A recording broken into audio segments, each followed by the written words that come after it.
مرد عورتوں پر حاکم ہیں، اس لیے کہ اللہ نے بعض کو بعض سے افضل بنایا ہے، اور اس لیے بھی کہ مرد اپنا مال خرچ کرتے ہیں۔ تو جو نیک بیویاں ہیں وہ فرمانبردار ہوتی ہیں، اور ان کے پیٹھ پیچھے اللہ کی حفاظت میں مال و آبرو کی خبرداری کرتی ہیں، اور جن عورتوں کی نسبت تمہیں معلوم ہو کہ سرکشی اور بدخوئی کرنے لگی ہیں تو پہلے ان کو زبانی سمجھاؤ،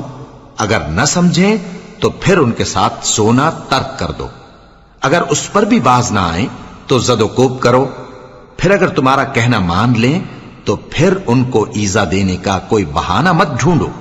بے شک اللہ بہت اونچا ہے، بڑا ہے۔ اور اگر تم لوگوں کو معلوم ہو کہ میاں بیوی میں ان بن ہے